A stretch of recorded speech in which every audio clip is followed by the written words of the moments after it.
안녕하십니까. 경북대 인문학술원 지역인문학센터 온라인 강연을 시작하겠습니다. 저는 가천의과대학 신경외과에 근무하는 김영보입니다. 오늘 제가 강연할 주제는 인공지능 시대의 건강과 미래 의료라는 주제를 가지고 이야기를 하고자 합니다. 제가 이제 강연이 좀 긴데 내용을 좀 어떻게 보면 횡설수설 여러 가지를 하거든요. 근데 결국은 듣는 분들이 그 내용 중에서 자기의 관심사하고 공명이 되는 것들을 가져가서 해석은 듣는 분들이 하시는 거거든요. 그래서 그 많은 얘기들 중에 골라서 자기한테 와닿는 그런 부분은 공명을 해서 벼락치듯이 이렇게 가져가시면 될 것 같습니다. 제가 이제 아무리 4차 산업혁명, 인공지능 시대가 오고 또 그러한 것을 위해서 건강이나 의료에 관해서 관심이 많은 이유는 사람이면 다 최종 목적이 행복한 삶을 추구하는 거거든요. 근데 제가 어느 날 이제 신문을 보다가 행복 방정식이라는 컬럼이 있더라고요. 그래가지고 봤더니 여기 이제 빨간, 근데 이게 우리 국부론 쓴 아담 스미스라는 분이 행복에 대한 방정식이라 그러면서 얘기를 하신 거거든요. 그게 내용이 뭐냐면 행복에는 3가지 조건이 필요하다고 합니다. 첫 번째가 제일 중요한 건강. 두 번째는 빚이 없는 상태. 그러니까 어떤 경제적인 걸 의미하겠죠. 또 하나는 깨끗한 양심이라는 겁니다. 결국은 이 3가지가 삼위일체로 잘 이루어지고 거기에 자기의 어떤 좋은 기억이 쌓여가지고 그걸 기반으로 자기의 어떤 믿음 구조를 완성한 사람이 행복하다는 거죠. 그래서 제가 이제 이 뇌과학 연구소도 하고 있으면서 많은 분들이 요즘에 고령화 시대가 되니까 가장 관심이, 제가 아까 그 건강한 좋은 기억이라 그랬는데 제일 무서워하는 게 알츠하이머 병이더라고요. 근데 이제 그게 어쩔 수 없이 고령화 시대에 과거에는 한 70세 이전에 다 돌아가셨는데 지금은 평균 연령이 82세거든요. 건강 연령은 65세입니다. 저희 나라의 경우. 근데 65세에서 82세까지 무려 17년 정도를 병원 생활을 많이 병에 시달려서 지내시다가 가신다는 거죠. 근데 여기 보면 이분이 연세가 90이 넘으신 할머니 분이 보면은 요양원에 계세요. 근데 옆에 그 그림이 본인이 무용수셨대요. 그래서 차이콥스키의 백조의 호수에 대한 음악을 틀어주면 이분이 휠체어에 앉아서 그때 그 백조의 호수 공연했던 그 제스처를, 동작을 계속 하신다는 거예요. 그러니까 그 기억의 실체가 굉장히 무서운 거죠. 그래서 요즘은 뇌과학에서 가장 중요한 단어가 뭐냐면 기억인데 그 중에 embodied memory 그럽니다. 그러니까 기억이 우리가 보통 많이 알려져 있는 거는 뇌 속에 히포캄퍼스라고 해마라는 조직에 상당히 기억이 집중되어 있는 걸로 초기에는 알려졌죠. 근데 요즘은 그렇지 않습니다. 기억은 그 뇌에 시각은 시각, 청각은 청각, 촉각은 촉각에 이렇게 다 흩뿌려져 있거든요.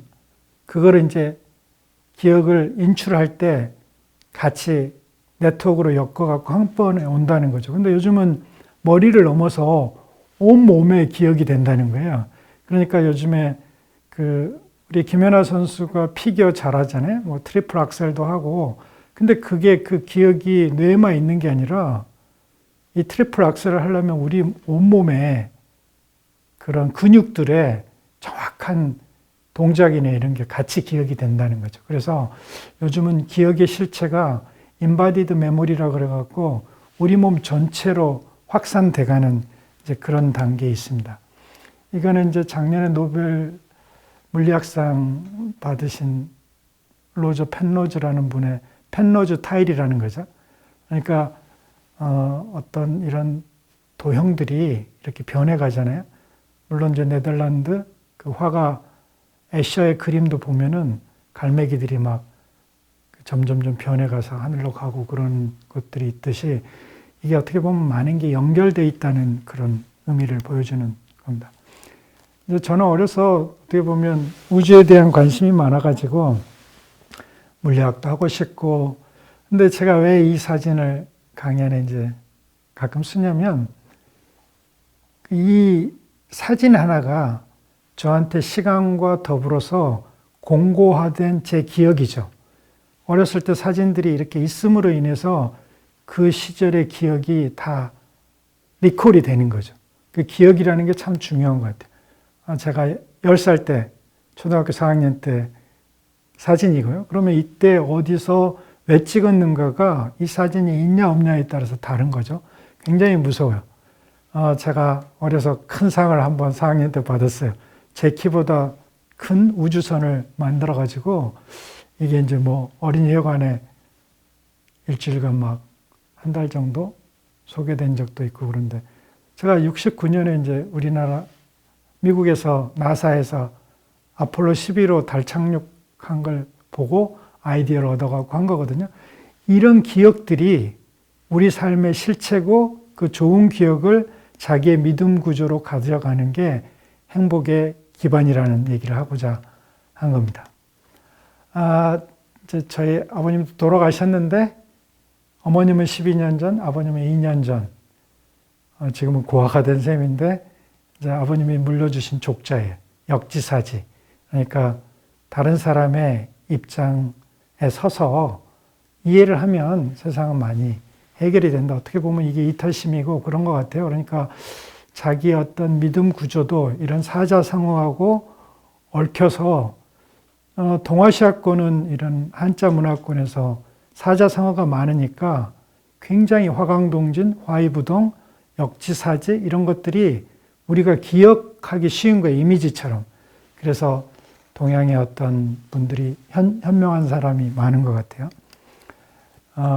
최인석 교수님 데미안 가지고 요새 이제 책 읽는 거 하면서 결국은 저마다의 삶은 자기 자신의 어떤 정체성을 잘 갖고 가고 그러니까 행복의 가장 큰 게 아까 깨끗한 양심도 정신적인 건강을 의미하는 거거든요. 그래서 믿음 구조를 잘 갖고 나가라는 의미에서 드리는 말씀입니다. 제가 언제 영국 갔다가 옆에 이제 브리스톨에 간 적이 있었는데 대성당에 가니까 이거는 미니어처로 제가 이제 기념품으로 사온 건데 Who looks outside dreams, who looks inside awakens. 그러니까 밖을 보는 자는 꿈을 꾸는 자고 자기 내면을 들여보는 자가 각성하고 깨어있는 자다. 그래서 이제 융이 한 얘기인데 이게 다 정신적인 믿음 구조에 대한 것 같습니다. 그래서 요즘은 유발 하라리가 사피엔스 다음에 호모데우스라는 책도 지었는데 자신감이 제일 중요하다는 거죠. 믿을 신자가 귀신 신자가 되고 저 신자가 하느님 신자가 있어요. 잘 억편 찾으면 안 나오는데 그래도 이제 이런 게 어떻게 보면 인간이 이게 사이비 교주대라는 건가? 근데 자기 자신에 대한 그런 게 잘 신의 동격인 레벨로 가는 사람이 자신감이 가장 충분하다는 거고 그런 분이 행복하다는 거죠. 그리고 이제 저희가 이제 뇌과학연구소에서 많은 일을 하면서 어떤 느낌을 받았냐면 우리 동아시아의 전통도 참 좋은 것 같아요. 어려서 해야 될 게 소학, 그 다음에 성인이 돼서는 대학이라 그러죠. 정약용 선생님이 그 마지막 하는 게 이제 심경 하면서 또 가장 어린애들한테 가져야 될 습관은 소학이라 그러는데 그게 올바른 생활 습관과 음악을 강조를 했거든요. 근데 대학은 보면은 여기 보면 수신제가 치국평천하 그러거든요. 그러니까 건강이라는 게 잘 자기 몸도 건강을 잘 유지하고 가정도 화목하게 하고 그걸 넘어서 치국평천하는 그리스 로마 신화처럼 신화적인 레벨이래요. 인간이 어떻게 할 수 없다는 거죠. 그러니까 그래도 가장 중요한 게 수신제가까지 잘 하는 분들이 행복하다는 거고, 이게 직선이 아니라 수신제가, 치국평천하가 원형으로 맞물려 돌아가 있는 거예요. 이 뜻은 뭐냐면 치국평천하, 우리 주변에 우리가 더불어 사는 대한민국이라는 사회가 건강해야지만이 제 자신이 잘 올바로 쓸 수 있고 가정이 화목할 수 있다는 거죠. 그래서 어떻게 보면 수신제가, 치국평천하가 글귀대로 선형이 아니라 이렇게 순환 구조를 가지고 있다, 이렇게 생각할 수도 있습니다. 오늘 이제 제가 4차 산업혁명 시대에 인공지능에서 건강을 강조한 이유는 요즘에 이제 건강에 의학에서 가장 중요한 단어 뒤에가 위에 있는 호메오스타시스, 이게 항상성이라 그러거든요. 다이나믹 이퀴빌리움, 이게 동적 평형이고, 또 하나가 요즘 코로나 와서 고생 많이 하시죠. 이뮤놀로지. 이게 뭐냐면 우리 몸에서 나와 남을 구분하는 시스템이 있다는 거예요. 그게 잘못되면은 코로나도 외부의 적이니까 우리 이뮤 시스템에서 공격을 해야 되잖아요.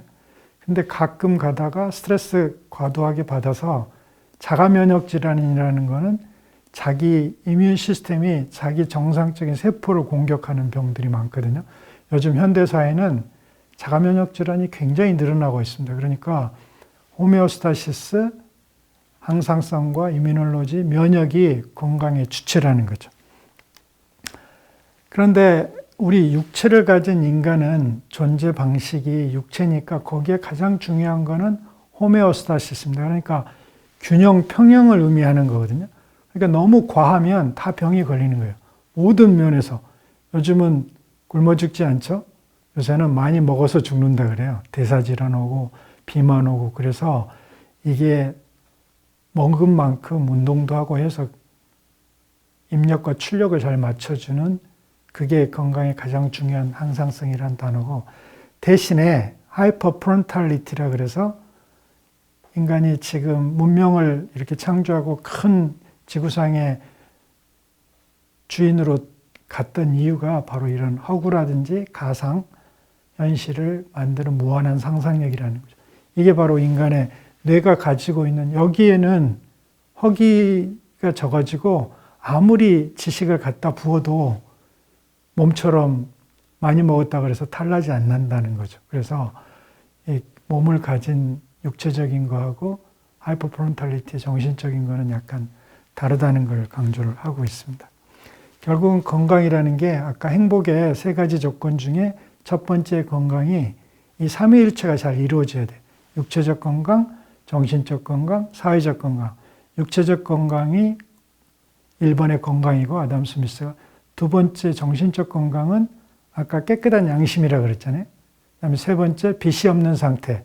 더불어 살아가는 민주주의, 자본주의 국가에서는 어떤 경제적인 힘도 이 건강에 필수라는 거죠. 그래서 이런 건강 하나를 유지하더라도 이거는 1948년에 WHO가 규정한 건강의 정의입니다. 그러니까 육체적 건강을 잘 유지하는 건 제일 중요한 게 생활 습관을 바꾸는 거죠. 운동하고, 요즘 이제 모든 TV에서 간헐적 단식이 유행처럼 돼 있죠. 그러니까 제일 중요한 거는 자기의 식생활 습관하고 운동 습관을 잘 갖추라는 거고, 정신적 건강은 역시 깨끗한 양심이에요. 뭐 명상도 하고, 명상 바람이 불었잖아요. 무슨 사마타 위파사나 뭐 아나파나사티 뭐 막 하는데 결국은 자기의 믿음 체계를 잘 구축하고, 이런데 독서 습관이 중요하다는 거죠. 또 하나 사회적 건강은 역시 아담 스미스 얘기한 정의처럼 지금 현세는 자본주의 사회니까 빚이 없는 상태, 경제적인 것도 얘기하고, 그러려면 금융 공부도 해야 돼요. IPO가 뭔지, M&A가 뭔지, 파생상품이 뭔지, 맨날 왔다 갔다 하시는 커머셜 뱅크 말고 인베스트먼트 뱅크, 투자은행이 골드만삭스 이런 거 있잖아요. JP모건 또 알아야 되고, 자녀들 금융교육도 시켜야 되겠죠. 그리고 사회를 유지하는데 만인에 대한 만인의 투쟁이 되지 않기 위해서 법 질서도 잘 지켜야 되고요. 그래서 건강은 정말 중요한 것 같습니다. 어떤 시대적인 걸 넘어서서 제가 왜 이걸 강조를 하냐면 제 자신이 얼마 전에 3개월 만에 16kg를 빼가지고 제가 핸드폰이 있으니까 너무 좋더라고요. 일기를 쓰는데 멀티미디어 일기를 써요. 그래서 오늘 몸무게가 얼마인지, 혈압이 얼마인지, 혈당이 얼마인지. 제가 이렇게 뚱뚱했거든요. 전인석 교수님, 조정희 박사님 모시고 몽골 초원 갔을 때 찍은 거예요. 얼마 안 된 건데 지금은 이제 많이 날씬해졌고, 처음에는 엄격하게 할 때는 샐러드만 먹고 샐러드 좋아하지도 않았는데 이렇게 바뀌었거든요. 근데 참 식생활 습관이 이게 스노우볼이라고 그래가지고 요구르트, 이렇게 장 건강, 요새는 장이 제2의 뇌라 그래가지고 우울증 걸리시는 분들 세로토닌 부족해서 병원 가시면은 SSRI라고 프로작이라는 약을 먹는데 그게 세로토닌이 다시 쓰고 없어지게 만드는데 그걸 차단하는 약이에요. 근데 세로토닌이 어디에서만, 옛날에 뇌에서 다 만들어진 줄 알았더니 지금은 장에서 8, 90%가 만들어진다는 거예요. 그래서 요즘에 요구르트나 프로바이오틱스 막 선전 많이 하시죠. 그래서 요구르트에다가 뭐 강황가루, 뭐 여러 가지 가루 뿌리고 건가루에서 먹었던 비법도 소개하고, 안 그러면 고도비만 되면 빨리 돌아가시잖아요. 요즘은 비만 대사수술을 한다고. 자기가 고칠 수 없으면 이렇게 극한으로 간다는 거죠. 그러니까 병은 깊어지기 전에 빨리 생활 습관을 고치는 게 제일 중요하다는 얘기고, 다시 한번 반복해서 몸은 동적인 균형이 중요하고 면역이 중요하다는 겁니다.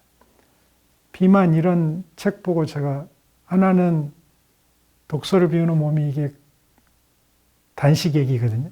동물도 단식을 하면 많은 병이 고쳐지고, 그래서 저도 이제 생활 습관이, 제가 이게 4년 반 먹었던 고혈압약도 끊었고 당뇨약도 안 먹고 이렇게 건강을 회복을 했어요. 그래서 여러분들한테 행복의 가장 1번 조건인 육체적 건강을 유지하는 비법을 조금 얘기를 드렸습니다. 그리고 이제 4차 산업혁명, 인공지능 시대 요새 굉장히 변화가 빠르잖아요. 도대체 우리 주변이, 아까 수신제가 치국평천화에서 이런 평천화 이런 부분은 그 신화적인 환경이잖아요. 우리 환경이 이렇게 지금 4차 산업혁명, 키워드가 인공지능하고 로봇이에요. 또 하나는 환경의 역습, 결국은 기후변화, 이것 때문에 오는 바이러스. 요즘 가장 전 세계적으로 고통받고 있는 코로나19가 바로 이런 환경 변화 때문에 오는 거고, 그러면 도대체 4차 산업혁명이니 산업혁명의 정의를 찾아봤더니 기술 발전에 의해서 사회 경제적으로 큰 변혁이 발생하는 거라고 합니다. 토인비가 이런 얘기를 했는데, 이게 어디서 가져왔냐면 코페르니쿠스 아시죠? 1543년에 이제 논문 한 편을 쓰는데, 이분이 천동설, 교회 중심의 사회에서 태양이 움직이고 지구가 중심축이었는데 이게 아니라는 거죠.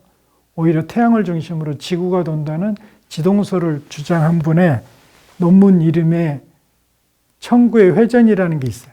그게 뭐냐면 1510년에 40페이지짜리 짧은 해설서를 이제 했는데, 이게 1543년에 논문에 실렸어요. 근데 그 제목이 천구의 회전에 관하여, 이게 지동설 근간이 된 책이거든요. 거기에 리볼루션이 회전이라는 뜻이에요. 그 다음부터는 천동설이 지동설로 바꿀 정도의 큰 사회적 변화를 혁명이라는 단어를 쓰기 시작한 거죠. 그러니까 이 혁명이라는 단어는 코페르니쿠스가 처음 언급한 거라는 거죠. 이거는 저희가 이제 임진왜란도 겪고 일본한테 36년 식민지를 한 이유가, 이것도 1543년 지동설이 탄생한 그 무렵에 포르투갈 상선이 이제 좌초돼서 일본에 오죠. 그래가지고 그때 그 다네가시마 이 시장이 그때 당시 저 포르투갈인이 가지고 있던 조청을 2배의 돈을 주고 샀대요. 그래서 결국은 이 기술 때문에 저희가 일제 36년 임진왜란의 패배를 맛보게 된 거죠. 근데 요즘에 1543년이 굉장히 중요하대요. 일본과 조선의 운명을 바꿨고 천동설에서 지동설로 바뀌는 그런 타이밍이 있었고, 또 요즘에 와서 이게 1543년이 있으면 오른쪽 끝단에 4차 산업혁명이라는 거예요. 근데 여기 보시면 굉장히 세계적인 대가들이 동시다발적으로 요즘이 1543년에 지동설이 나오고 또 우리가 총포가 일본에 들어오는 시절과 같은 시기다고 얘기를 하는 거예요. 그러면 정말 이제 주의 깊게 들어봐야 되는데, 그게 바로 인공지능이 탄생하고 로봇이 막 우리 곁에 오고 이러는 핵심이 디지털 컨버전스거든요. 뒤에 차츰 얘기를 하겠습니다. 지금 미중로 결국은 제일 중요한 게 국방력, 그 다음에 경제력이잖아요. 근데 이 초음속 무기들이 막 개발되고 있어요. 러시아, 중국이 앞서간다 그러잖아요. 그래서 요즘에 과거에 스티프니크처럼 난리가 났고, 저희는 북한이 있는데 거기는 SLBM, 그러니까 잠수함을 저기다가 핵탄두 탄재하면은 우리 서울 인천항 근처 와서 쏠 수 있고 좀 무서운 세상이 됐죠. 또 요즘 어떠죠? 막 테슬라, 아마존, 베조스가 전부 우주를 향해 가고 있어요. 그래서 저희 나라도 조금 이런데 더 이런 시대라는 걸 알려주기 위한 이제 대표적인 사례입니다. 드디어 요즘 우리 환경을 둘러싸고 있는 이 4차 산업혁명이라는 단어는 탄생한 지가 2016년 다보스 포럼에서 이 슈밥 회장님이 얘기를 한 거예요. 근데 이게 우리나라에서 가져다가 유행이 된 단어거든요. 미국에서는 4차 산업혁명 잘 몰라요. 근데 디지털 트랜스포메이션이라고 얘기를 하고요. 독일은 인더스트리 4.0이라는 단어가 저희 대한민국에서 4차 산업혁명이라는 단어하고 동일하다는 거죠. 그러니까 어떤 나라의 유행어가 되느냐가 다르죠. 이 슈밥 회장님은 그 덕분에 책도 많이 팔리고 그래서 우리나라 자주 오시잖아요. 결국은 4차 산업혁명은 미래에 어마어마한 변화를 가져다 줄 거다. 그런데 이 키워드가 뭐냐면 이 피지컬하고 사이버 세상이 연계된다는 거예요. 뒤에 또 얘기하겠지만 그 중추적으로 실시간으로 맞춤형 산업구조가 생기고 인공지능과 로봇이 주도하는 세계다. 코로나19 오니까 요즘 어떻게 됐죠? 전부 택배해갖고 음식, 마켓컬리, 쿠팡 난리가 났잖아요. 상장도 하고 뉴욕에. 마켓컬리도 지금 또 따라가서 상장한다잖아요. 언택트, 줌. 어마어마하게 성장을 한 거예요. 그리고 요새 메타버스라는 단어가 막 나오는데 디지털 세상하고 현실하고 경계가 불분명하다는 얘기를 몇 년 전부터 계속했어요. 근데 불과 4, 5년 내로 다 이런 게 급변하고 있는 거죠. 그래서 우리가 디지털 컨버전스, 인더스트리 4.0, 4차 산업혁명의 키워드가 바로 디지털이라는 거예요. 여러분들은 아날로그가 우리가 사는, 인간이 사는 평범한 연속적인 세상이고 디지털은 컴퓨터라고 그러는데 그렇지 않습니다.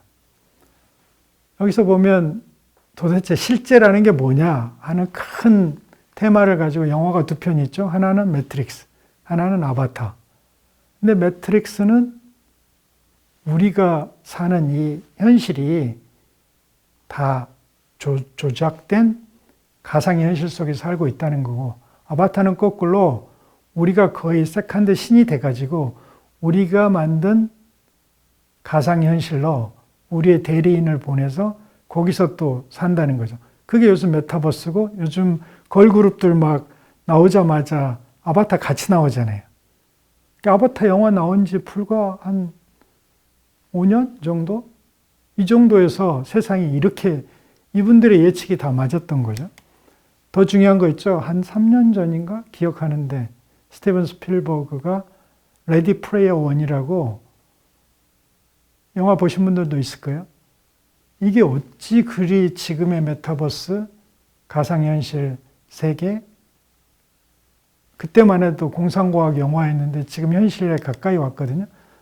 이게 며칠 전 신문이에요. 메타버스. 2030년에 1700조 시장이 되고 현실이 된대요. 메타버스를 이용한 가상현실이 진짜 우리가 리얼한 현실로 느낀다는 거죠.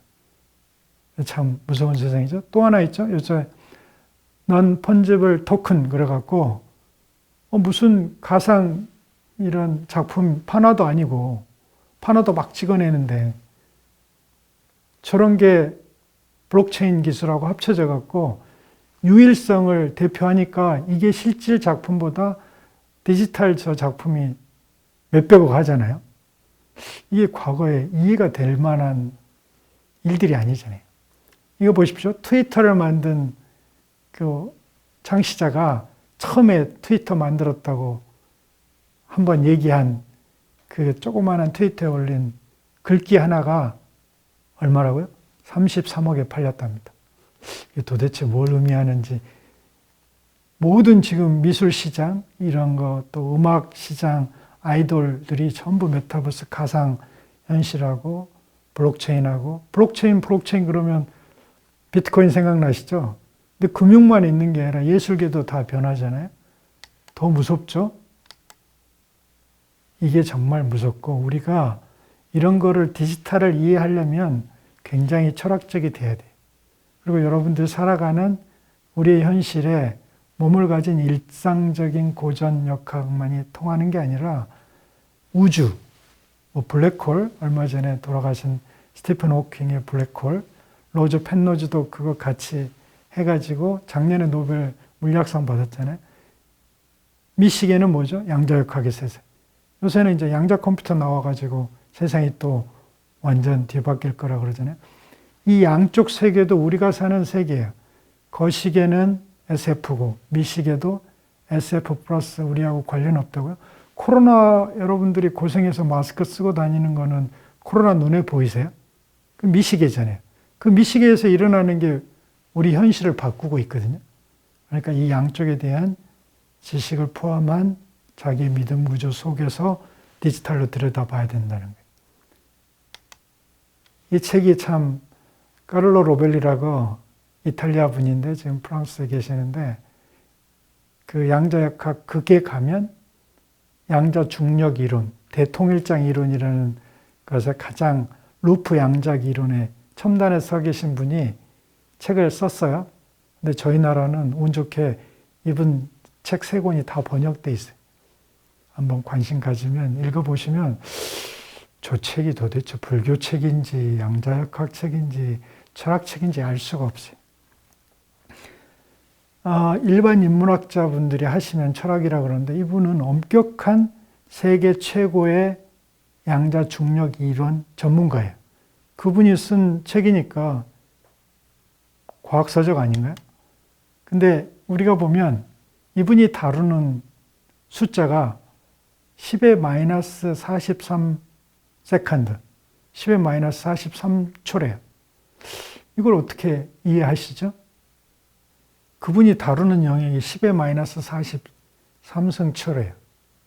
또 큰 거는 10의 32승, 막 이런 어마어마한 세상을 여러분들 저게 몸으로 느껴지세요?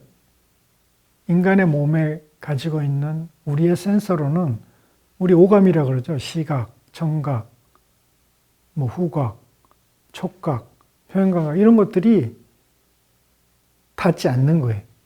우리 시각만 해도 주파수가 가시광선이 한정돼 있잖아요. 가시광선, 적외선, 우리가 못 보는 적외선, 자외선도 있잖아요.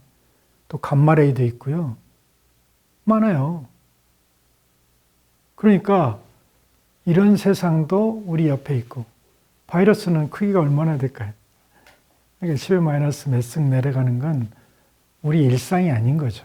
그런데 이런 분들이 연구를 한 거예요. 근데 희한하게 이런 미시세계와 거시세계가 연결이 돼 있다. 그런 내용이 들어오고 우리 인간은 몸을 가지고 있는데 거시세계의 변수들하고만 상호작용을 한대요. 그리고 이런 미시세계 입자들의 평균이 우리한테는 그게 이제 시간으로 느껴진 거고, 그러니까 우리의 논리 구조가 아니라는 거예요. 그래서 지금 우리가 받아들이는 인간이란 몸도 어떻게 보면 디지털 기기예요. 여러분들 제가 보는 주파수 대역, 듣는 주파수 대역을 그게 다 자르는 거거든요. 그래서 저희가 이 센서가 받아들여줄 수 있는 범주의 디지털 자료를 보는 거예요. 입자로 돼 있고 모든 몸을 구성하고 있는 것들은 파동처럼 연속이 아닌 거죠. 그러니까 우리의 세상은 전부 디지털 세상이라는 거죠. 뭐 좀 이상하죠. 컴퓨터의 0101만 디지털인 줄 알았더니 김용보 교수는 우리가 사는 모든 삶이 디지털이라 그러네. 그러니까 아바타도 가능하고 그러니까 매트릭스도 가능하다는 거죠. 뭐 순서라든지 지역적 형계. 그 책 한번 읽어보시면 거시세계하고 미시세계들이 우리가 하는 그 인과율, 원인 결과 관계들도 굉장히 현대과학적으로 설명이 되어 있어요. 그 관계의 기원은 불확정성 원리에 있다. 양자역학의 세 가지 특성은 입자성, 불확정성, 관계성이다. 뭐 최첨단에서 왜 불교가 주장하는 연기론이 나와? 막 이러잖아요. 엔트로피가 뭐죠? 근데 이게 배열이라는 거예요. 그리고 천재들은 볼츠만이 이미 엔트로피에 대한 방정식을 만들었는데 그거를 또 현대 셰논이라는 분은 정보이론에 갖다 또 쓰잖아요. 그러니까 매핑이니 분해니 관계니 양자장이니 우리는 원자가 아니라 원자들의 배열이다. 상호작용하는 양자장으로만 이루어진 세계다. 그러면 이게 약간 파동의 세상하고 비슷한 거죠. 그러니까 재밌게 한번 읽어보실 만하고 또 결론이 우리가 많이 쓰는 단어들이 그 개념이 우리의 기억을 만드는 실체인데 인간은 언어적 동물이니까 무한이라든지 연속이라든지 실제라는 개념을 확 바꾸라는 거예요. 천동설에서 지동설처럼. 그리고 그것들을 카운트할 수 있게 세계관을 바꿔서 가야 된다는 거예요. 이게 바로 디지털 트랜스포메이션이고 디지털로 뼛속까지 디지털화 되는 거라는 거죠. 그래야지만이 앞으로의 가상 세계를 우리 젊은이들이 바꿀 수 있다는 걸 의미합니다. 이미지가 뭔지, 하여간 패턴이 뭐고, 이거 보시면 이게 우리 기억을 담당하는 해마 신경 세포들이 이렇게 계속 움직이고 있는 거예요. 우리 머릿속에서 여러분들이 과거에 제가 제주도 그러면 100명이면 100명 여기 계신 분들의 머릿속에서는 다 제주도 이미지가 틀려요. 이렇게 움직이고 있다는 거예요. 이게 우리가 얘기하는 물리적인 세계, 우리의 물질인 뇌 속에서 일어나는 거예요. 이런 연결들이 이미지를 만들고 자기 생각을 만든다는 거예요. 그러니까 육체적인 세상과 정신적인 세상도 그렇게 모호하게 얘기할 게 아니라는 거죠.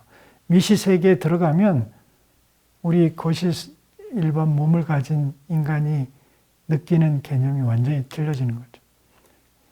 이게 마이토콘드리아라고 우리 세포를 보면 발전소 에너지를 만드는 ATP, 아데노신 트라이포스페이트를 만드는 발전소인데 이거는 과거에 우리가 공생을 위해서 다른 마이토콘드리아 어떤 세균이 우리 몸에 공생을 하는 거예요. 그러니까 이 마이토콘드리아가 자기의 모든 결정권의 80%, 90%를 이런 진핵세포의 DNA에 넘겨주는 대신에 이 나머지 한 17% 가진 게 이 세포의 사멸을 결정을 해요. 트레이드 오프를 한 거죠. 너랑 나랑 공생을 하되 죽는 마지막 키는 내가 갖고 있겠다는 거죠. 그러니까 이런 데서 단백질을 만들고 ATP를 만들고 이런 미시세계 이 빨간 게 ATP를 마이토콘드리아가 우주선같이 움직이면서 막 품어대는 거예요. 실시간으로. 에너지가 뭐지? 그러니까 ATP라는 거예요. ATP가 물질 레벨에서는 이렇게 일어나는 건데 그게 우리가 팔다리를 움직이고 걷고 하는 거잖아요. 웃고.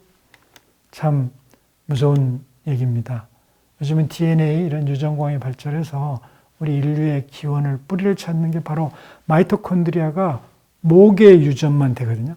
우리의 모든 세포는 엄마의 마이토콘드리아를 가지고 있는 거죠. 참 무섭죠? 그러니까 저하고 제 와이프가 결혼을 했는데 우리 아이들의 세포의 마이토콘드리아 DNA는 제 건 하나도 안 가고 엄마께 간 거예요. 참 신비하죠? 이거는 광합성 같은 거 보면 순식간에 이런 양자, 수원자, 하나 이런 양성자를 교환하는 그런 시스템들이 이 시세계에서는 순간순간 일어나고, 요즘 반도체로 우리나라 먹고 살죠. 근데 이건희 회장님이 얼마 전에 돌아가셨지만 25년 전에 제약하라 그랬죠. 바이오 쪽으로. 요즘에 이제 바이오 시대가 온 것 같아요. 주기율표 이런 것도 이런 물리학이 다 밝혀내서 저 가운데 예상했던 걸 찾아내고 또 인류가 새로운 물질을 만들어내서 지금의 주기율표들 완성하고, 또 거시세계는 저 위에 보면은 케플러 망원경 뭐 이게 각 주파수별로 적외선 전파 망원경, 뭐 감마선 전파 망원경, 우리가 시각이 가시광선 쓰듯이 이 파동의 주파수에 따라서 세상에 보는 게 달라진다는 거예요. 이런 축구장만한 펼치면 에너지를 받아서 움직여야 되니까 이런 것들이 하늘에 지금 올라가고 있죠. 어마어마한 시대잖아요. 제가 지금까지 이제 여러 가지 행복의 가장 첫 강의 일상이 이 모든 공부하는 이유가 행복하기 위해서 하는데 행복의 가장 밑바탕에 믿음 구조가 있다고 그랬잖아요. 근데 이게 참 멋진 말들이 많아요. 자기 삶에 이렇게 세뇌받고 자기가 진리라고 있는 공리, 유클리드 기하 공리처럼 여기에 의문을 갖지 않고 산다면은 매트릭스 영화처럼 당신은 이미 갇혀있는 운명이라는 거예요. 이런 생각을 자꾸 하시고 영화도 보고 믿음 구조를 올바로 가져가는 게 행복의 가장 중요한 키워드라는 겁니다. 제가 그래서 이제 어떤 믿음 구조 형성에 가장 중요한 게 하나는 대칭, 하나는 삼위일체를 쓰거든요. 공일, 거시계, 미시계. 서양은 존재론이야 뭐가 있다 그러잖아요. 언어가 I am a boy 그러면 M이 비동사예요. 존재 동사라고. 근데 동양은 부처님이 그랬잖아요.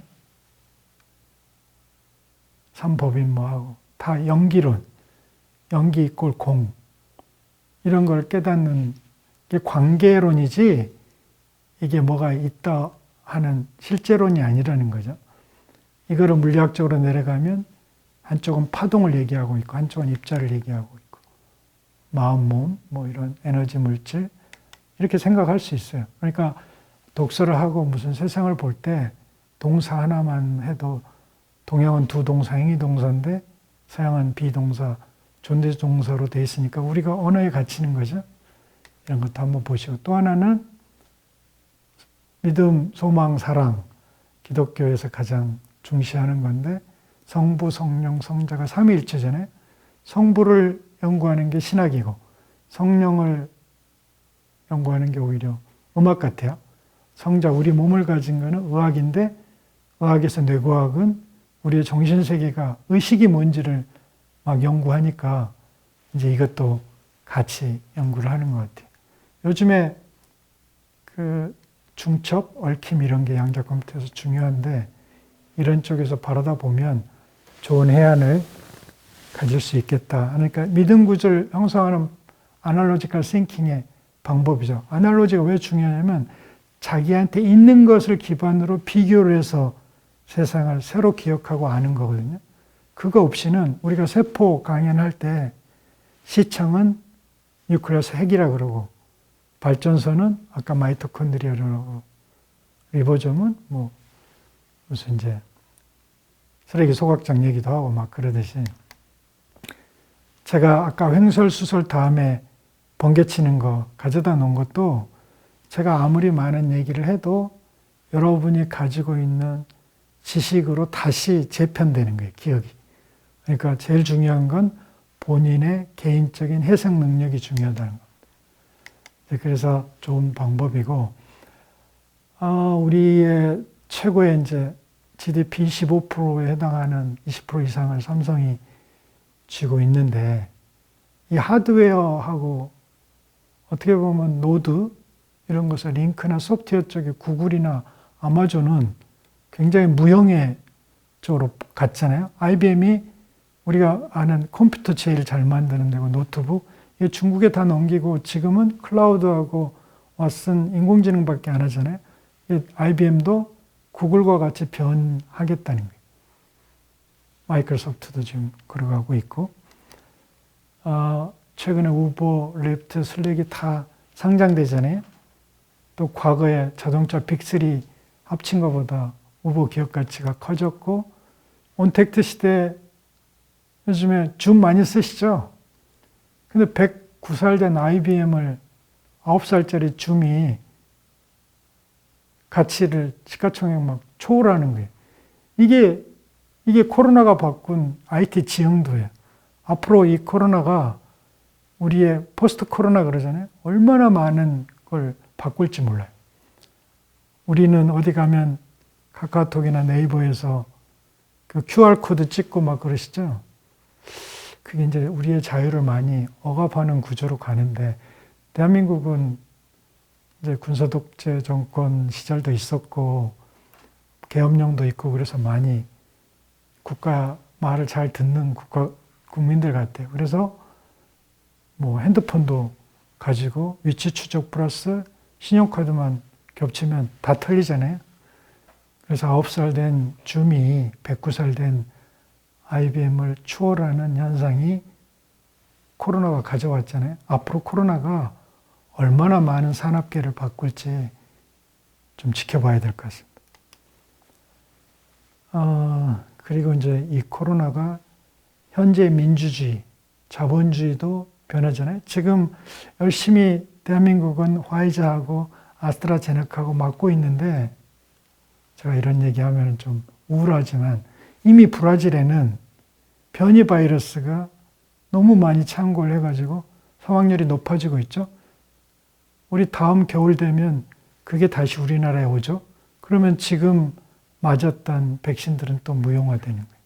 그러니까 코로나 시대에는 아프리카나 브라질이나 칠레, 남미, 또 어려운 못 사는 나라들한테 먼저 코로나 백신을 줘야 되는 시기가 올 수도 있다는 겁니다. 그러니까 우리의 생각의 발상을 바꿔야 되고 전 지구가 공동체가 됐다는 걸 뼈저리게 느껴야 된다는 거죠. 재미있는 것들이 많더라고요. 이렇게 빨리 변한 거예요. 세상이. 우리가 적응을 해야 되잖아요. 우리 몸을 가지고 있고 우리의 생각 구조마저도 정말 빠르게 변화해야 돼요. 그러니까 지금 자라나는 다음 세대들한테는 고기 잡아다 주시지 말고 고기 잡는 법을 배워야 되는 거죠.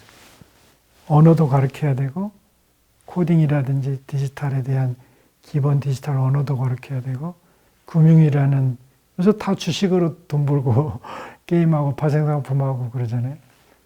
이런 인프라를, 그리고 그 본인이 끊임없는 학습 구조화 돼야 된다는 거죠. 안 그러면 우리가 에디슨이 만들었던 우리 백열등 전구 쓰고 지희가 지금 몰락에 가고 있잖아요. 뭐라 그랬어요? 이렇게 빨리 변할 줄 몰랐대. 쿠팡 맨날 적자인데 상장해가지고 어마어마하게 벌었잖아요. 손정희는 40조, 우리 김범석 의장은 10조를 번 어마어마한 회사가 됐어요. 대한민국에 그것도 배달 회사가 나스닥에 들어가서 이게 중국의 알리바바 다음으로 큰 회사래요. 지금까지 외국 기업이 들어와서 뉴욕, 미국에서 상장한 규모로서. 대단하지 않아요? 근데 우리 현실에서는 이게 서울대 AI연구원 창립식에 이제 초대받아서 갔는데 고민이 뭐냐면 AI연구원을 만들었더니 막 미국 명문대에서 여기 들어가고 싶다고 몰리는 빅데이터 대학원을 만들었는데 여기 교수 12분을 초빙을 해야 되는데 이게 서울대 연봉체제로는 안 되는 거예요. 그럼 뭘 해야 되냐? 삼성 교수님, LG 교수님이 돼가지고 이게 산학이 끈적끈적하게 돌아가야 되거든요. 빨리빨리. 근데 그 법 규제에 뭉껴가지고 누구더라? 이준석 박사님인가? 작년에 못했잖아요. 그러다가 1년 넘어서 서울대 법 바꿔서 이번에 이제 들어오신다고 들었는데 세상이 인재 전쟁이거든요. 이런 것도 좀 빨라야 되고 저희 나라는 55명 서울대 컴퓨터공학과 거기에 갇혀있고 조금 뭐 난리쳐서 한 10명 느나? 근데 스탠포드나 미국의 어마어마한 대학들은 공대 3분의 2가 컴퓨터학과잖아요. 강의 다 듣고 참 굉장히 고민해봐야 될 구조 같습니다.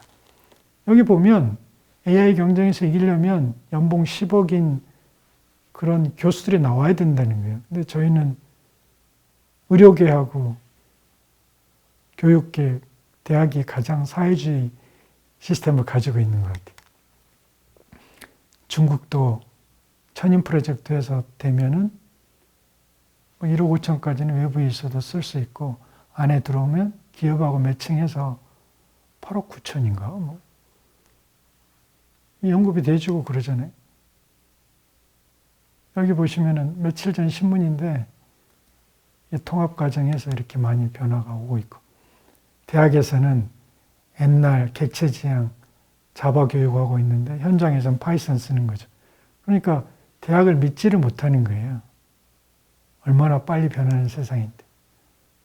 그리고 가장 요즘에 카지노 자본주의라고 그래서 동학개미, 서학개미 그러고 난리인데 그분들이 초등학교 때부터 대학까지 단 한 번도 금융에 대한 교육을 받아본 적이 없어요. 이거 어떻게 해야 되죠? 이것도 좀 생각을 해봐야 될 것 같아요. 그러지 인구는 줄어서 벚꽃 피는 순서대로 대학이 지금 인구 절벽의 치명타를 맞고 있잖아요. 정말 숨가쁘게 코로나 못지않게 세상의 변화를 읽어야지 우리의 행복도 지킬 수 있다는 의미입니다.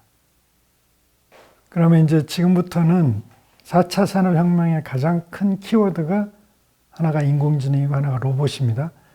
도대체 인공지능이 뭐길래 요즘에 4차 산업혁명에 가장 중요하다고 하고 우리의 교육 체계가 AI를 위주로 한 그런 인재를 길러야 된다고 할까요? 근데 이제 그런 어려운 뭐 AI니 인공지능이라기보다 인공지능이 두렵다기보다 우리의 삶을 굉장히 바꿀 거예요. 그 이유가 뭐냐면 제일 중요한 수체계, 수라는 거하고 또 인간의 동물하고 구별되는 언어라는 걸 인공지능이 너무 잘하는 거예요. 여러분들 수포자도 있고 수학하면 머리 흔들잖아요. 근데 컴퓨터가 와가지고 우리의 계산 능력이 얼마나 빨라졌어요. 근데 이제 그런 단순한 더하기 빼기 막 사칙 연산이 아닌 미분 방정식까지도 어떤 규칙이 걸려 있는 것들은 인공지능이 우리보다 더 잘한다는 거죠. 언어도 마찬가지. 요즘 구글의 번역기 보십시오. 처음에는 웃었죠? 빅뱅 그러면 이게 도대체 물리학의 빅뱅인지 대한민국 같은 경우는 아이돌의 빅뱅인지 구분을 못 해갖고 구글 번역기가 그냥 영어로 크게 빅뱅으로 썼어요. 근데 지금은 앞뒤 맥락 다 파악해서 이게 아이돌의 빅뱅을 얘기하는지 물리학의 빅뱅을 얘기하는지를 다 가려내거든요. 수와 언어를 장악했다는 게 얼마나 무시무시한 얘기입니까? 요즘 음악도 그러죠. 음악도 들어가면 화성학, 조성체계 해가지고 음의 어떤 배음 원리나 음향학만을 의미하는 게 아니에요.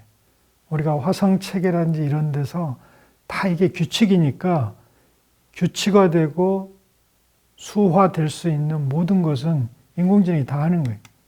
그러니까 요즘에 뭐 광주과학위원회 안창문 교수님도 계시고 서울대 이교구 교수님 같은 분들이 막 이런 분야에 인공지능 음악 작곡가 만들어가지고 막 많이 나오시는 거 봤죠? 음악 분야도 무시무시하게 변하고 있어요. 이미 작곡할 때 미디라는 어떤 음악 작곡 그런 도구들이 굉장히 풍성해지고 요즘은 아마존에 조그만 키트 사면 요만한 키보드, 피아노 건반 오죠? 거기다가 멜로디 쳐서 올리면 아마존에 있는 클라우드에서 수많은 패턴의 그 멜로디를 가져다가 작곡해갖고 막 열몇 곡씩 뿌려주잖아요. 속도가 얼마나 빨라지겠어요. 근데 우리나라는 4차 산업이 인재를 기른다 그러는데 요새 그 행렬을 올해부터 빼더라고요. 그러니까 행렬이 어떻게 보면 모든 사물을 데이터화하는 방법인데 가장 중요하거든요. 그래서 독일에서는 미분, 적분, 그 다음에 리니어 알게브라, 이게 행렬이거든요. 벡터 행렬, 그 다음에 통계, 이 세 가지를 다 가르쳐요.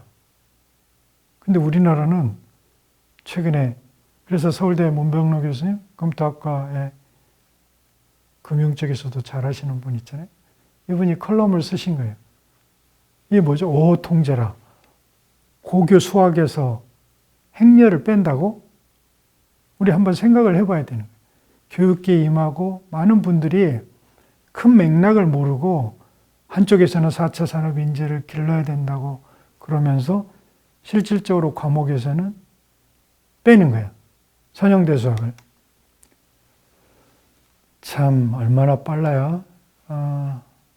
ARM을 반도체 설계를 하잖아요. 그 회사를 손정희가 영국에서 샀죠.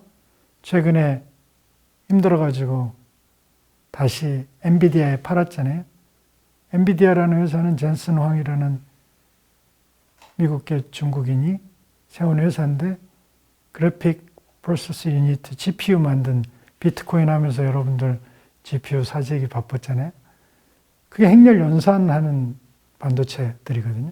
거기가 이제 반도체 설계 회사 잡았죠. 요즘에 최근에 M1이라고 애플이 노트북을 본인들이 설계해서 ARM에 의뢰해갖고 만든 칩으로 노트북을 만들었죠. 그래서 인텔의 주가가 떨어졌잖아요. 다시 반도체 살리겠다고 인텔이 지금 뛰어드니까 지금 삼성 22조를 투자한대요. 그러니까 삼성전자가 지금 대만 TSMC 따라가기도 바쁜데 지금 또 적수가 미국 안에 생기잖아요. 이렇게 급박한 시절이라는 거예요. 현대자동차는 다행히 또 손정희로부터 보스턴 다이나믹, 이게 구글에 있던 게 일본 소프트뱅크 넘어가서 페페라는 인공지능 로봇, 이제 자동차가 로봇하고 합쳐지겠다고 미래를 지금 현대자동차가 선도하고 있는 거죠. 아까 제가 얘기했던 ARM을 엔비디아에서 400억 달러 주고 인수를 했대요. 그러니까 GPU하고 CPU를 이제 엔비디아에서 다 하겠다는 거죠. 지금 퀄컴 통신칩도 이제는 그 엔드 유저인 회사에서 만드는 거예요.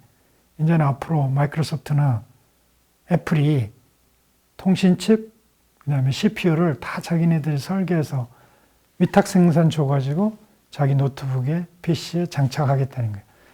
이게 얼마나 빨라요? 왜 그럴까요? 이 인간의 사고 구조에 따라서 하드웨어가 그만큼 빨리 변해야 되는 거예요. 386, 486, 586 하는, 486 하는 인텔 체제가 아닌 M1 이렇게 나가는 거예요.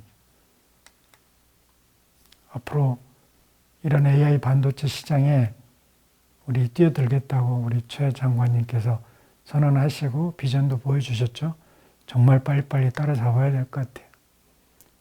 마이크론도 따라오고 애플은 자체 칩 생산하고 어디도 안전한 게 없다는 거죠. 제가 분명히 아까 수하고 언어를 잡았다 그랬죠. 데이터는 다른 말로 얘기하면 우리의 경험이에요. 왜 지금 데이터 그러죠? 구글에 있는 거, 네이버에 있는 모든 우리의, 거기다가 여러분들 음식점 갖고 와서 평점 쓰시고 그러잖아요. 댓글 쓰시고. 그게 다 수치화되는 거예요. 그게 기억되어 있다가 그 기억이 하나는 언어, 하나는 음악, 하나는 수, 이렇게 기억이 되는 거예요. 이 모든 데이터를 수화해주는 게 리니어 알게브라거든요. 선형대수. 이걸 우리가 안 배운대. 오지게 답답했으면 이제 남호성 교수님이라고 고대 영문과 나오신 분이 예일대 가서 음성 언어 인식 쪽 하고 오셔서 벤처 만들어서 현대자동차하고 막 하잖아요. 도울 선생님하고 수학 강의를 하는데 이게 선형대수예요. 이게 데이터가 도대체 뭐다 하는 걸 설명을 하고 왜 그렇게 되는지, 이게 뭐 코사인 시뮬라리티 설명도 하고, 이게 어떻게 했을 때 여러분들이 모니터에서 이렇게 쭉 잡아 늘리기도 하고 애니메이션 할 때 몸을 이렇게 변화하기도 하고 막 그런 게 다 화면에서 어떠한 방식으로 일률적으로 변형하는지에 대한 게 다 선형대수하게 한다는 거예요. 근데 우리 인간은 봐야지 믿거든요. Seeing is believing. 그러니까 행렬에서 저런 것들이 우리 인간 기하학하고 연결시켜줘서 이해도를 높이는 거예요. 왜 그걸 하겠어요? 근데 이런 걸 다 안 가르치면 안 되는 거예요. 그러니까 제가 이렇게 이제 맛보기 보여주는 거, 이거 유튜브에 다 있어요. 그러니까 오직 하면 요새는 인문학 뭐 그런 문과송인가? 문과라서 뭐 죄송합니다. 문제송. 영문학과에서 AI 가르치시고 음성인식 하니까 고대에서는 제일 유명한 과가 됐잖아요. 이제 이런 것들이 있습니다. 저희 의료계로 조금 이제 돌아오면, 원격 의료 시장이 46조라 된대요.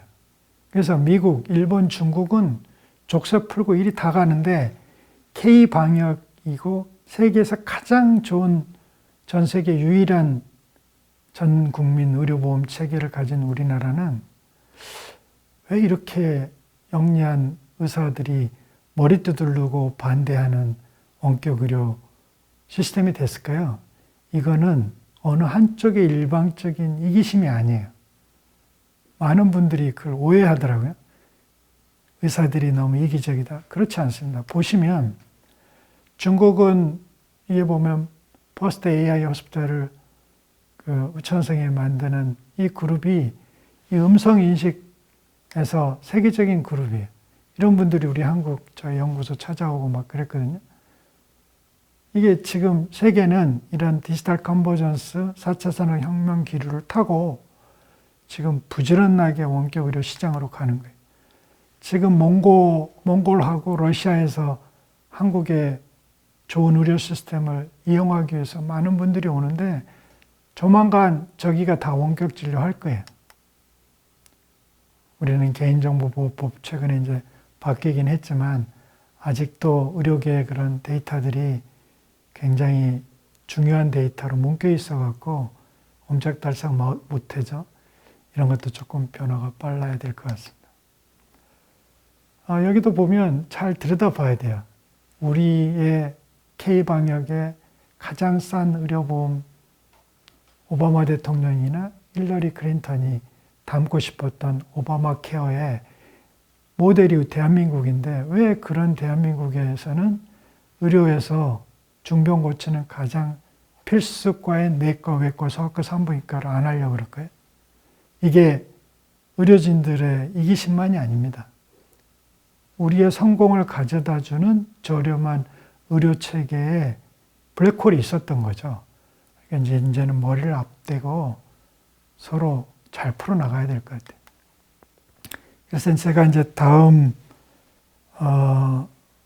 어떤 정권이 오든 주장하고 싶었던 내용이 이 21세기의 디지털 트랜스포메이션은 가속화된다. 데이터 기반의 AI를 이용하고 로봇을 이용한 기술을 반드시 잡고 또 보건의료 위기는 계속 앞으로 이런 바이러스는 더 강한 바이러스가 지속될 거라고 얘기를 하고 있습니다. 그러니까 빨리 우리의 데이터 기반 의료 환경을 조성하고 그 다음에 클라우드에 올리고 데이터 블록체인에서 바로 그 개인정보 보호 같은 거 보호해주고 이걸 환자와 의사 간을 연결하는 이걸 반드시 해야 돼요. 그게 바로 코로나 때문에 막힌 이거를 잘 활용하면 우리가 가장 지금 뒤처져 있는 원격 의료 시스템을 보완할 거고, 보건복지부가 합쳐져서 복지가 80%고 보건이 20%다 보니까 선도형이 아니라 우리는 추격형이거든요. 산업화를 할 수가 없어요.